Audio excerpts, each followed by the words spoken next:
Hello everyone. आज की इस वीडियो में हम लोग वैकेरियस लायबिलिटी के बारे में देखेंगे।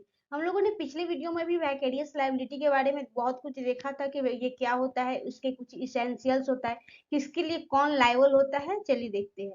आज के इस वीडियो में हम लोग ये देखेंगे कि सर्वेंट के द्वारा किया गया किस कार्य के लिए वो जिम्मेदार होगा, किस कार्य के लिए जो है उसके मास्टर जो होंगे वो जिम्मेदार होंगे। तो सबसे पहले हम लोग देखते हैं leading a servant to another person. अगर किसी सर्वेंट को दूसरे के द्वारा उसका मालिक कोई और है, लेकिन उसे किसी और व्यक्ति के द्वारा लीड किया जा रहा है। और इसको स्टार्ट करने से पहले अगर आपने अभी तक चैनल को सब्सक्राइब नहीं किया है तो सब्सक्राइब कर ले, और वीडियो अच्छा लगे तो कमेंट जरूर करें। Shrimati Kundan Kaur versus Shankar Singh. Punjab High Court observed that if defendant concentration that there was also the transfer of employment by his hiring contract is accepted, the driver of the truck would change his employment each time when he is embarked on fresh hiring contract.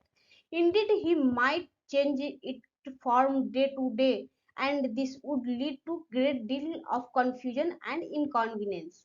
A master is liable for such torts also which is committed by his servants in the course of employment if it is either a wrongful act authorized by master या wrongful and unauthorized mode of doing some act authorized by master। इस case में ये क्या कहा गया था कि एक ट्रक का जो ड्राइवर होता है वो अपना जो है ड्यूटी हमेशा चेंज करता रहता है।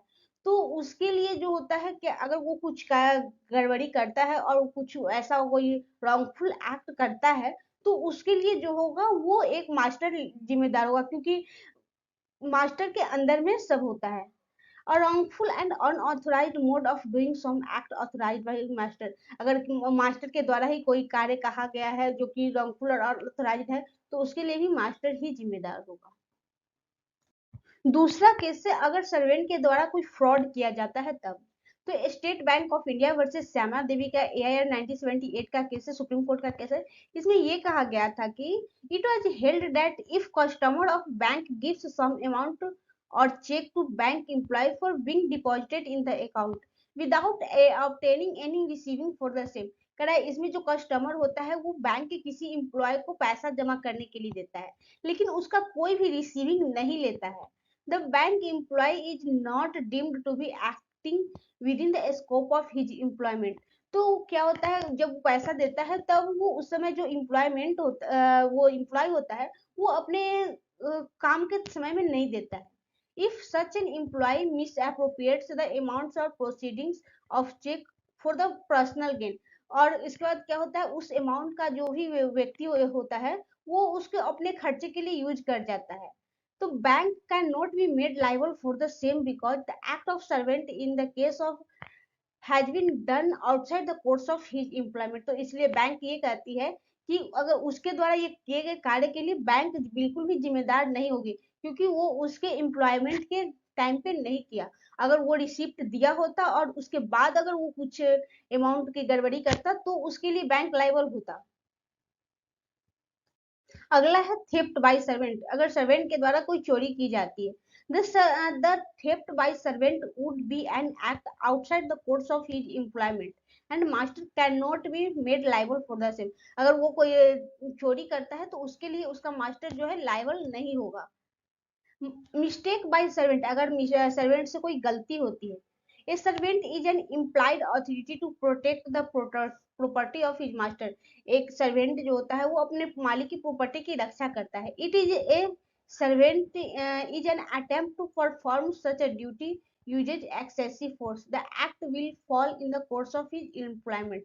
तो अगर उसके द्वारा किया गया कार्य जो होगा वो सारा जो है उसके एम्प्लॉयमेंट के अंतर आता है। अब है नेग्लिजेंस ऑफ सर्वेंट। अगर सर्वेंट के द्वारा कोई नेग्लिजेंस किया गया है तो उसके लिए कौन जिम्मेदार होगा। If A servant is not careful in performance of duty.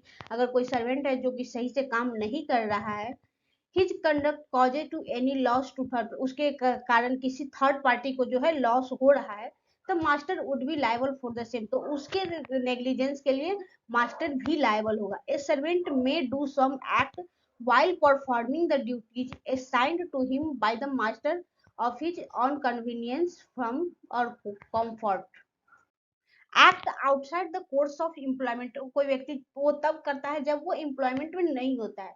तो state bank of India versus Shyama Devi में सुप्रीम कोर्ट ये कहा था कि supreme court held that servant has acted out the course of employment and the appellant bank could not be made liable for the fraud committed by the such servant।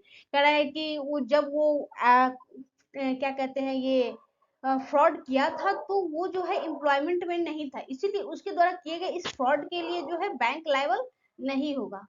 When the act of the servant is altogether of a different kind, then what was authorized by the master, the act is considered to be outside the course of his employment and master cannot be liable for the same।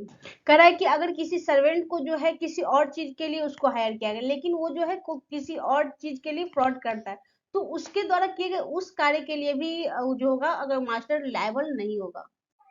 Negligent delegation of the authority of the servant, Gayatri Devi versus Saindas के case में ये कहा गया था कि the driver of bulk was loaded with stones had duty to unload it. वो जो bulk का ड्राइवर होता है उसमें लोड किए गए स्टोन को खाली करना भी उसी की ड्यूटी होती है एट सर्टेन प्लेस, जहां उसको जैसे कि कोई ड्राइवर होता है और उसे जहां ले जाके रखने के लिए कहा गया होता है तो वहां तक पहुंचाकर खाली करना उसकी ड्यूटी होती है। The driver went to his house for taking meals and specifically instructed the cleaner to take the truck of consignment place and unload it there। वो क्या करता है वो जो गाड़ी होता है उसको वो जहाँ ले जाना होता है वहां पहुंचा देता है, और क्लीन करने वाला जो भी व्यक्ति होता है उसे वो क्लीन करने के लिए बोल देता है, मतलब कि ट्रक से स्टोन निकालने के लिए वो जो भी क्लीनर होता है उसे वो बोल देता है। The cleaner drove negligently and caused an accident which resulted in the death of 2 person. और इसका क्लीनर जो होता है वो कुछ गलती करते ही जिसके कारण से 2 व्यक्ति की जान चली जाती है। It was held that master was vicariously liable because the driver had negligently delegated his authority to cleaner. इसके लिए मास्टर जो है लाइबल होगा क्योंकि वो ड्राइवर जो है वो सही से क्लीन नहीं करवाया जिसके कारण जो है वो एक्सीडेंट हुआ। And the cleaner was also doing the masters work which fail with in the course of employment. और क्लीनर जो था वो जो क्या था वो एम्प्लॉय था, इसलिए मास्टर लायबल होगा। अगर आपको वीडियो अच्छा लगा तो कमेंट करके जरूर बताएं। Thanks for watching.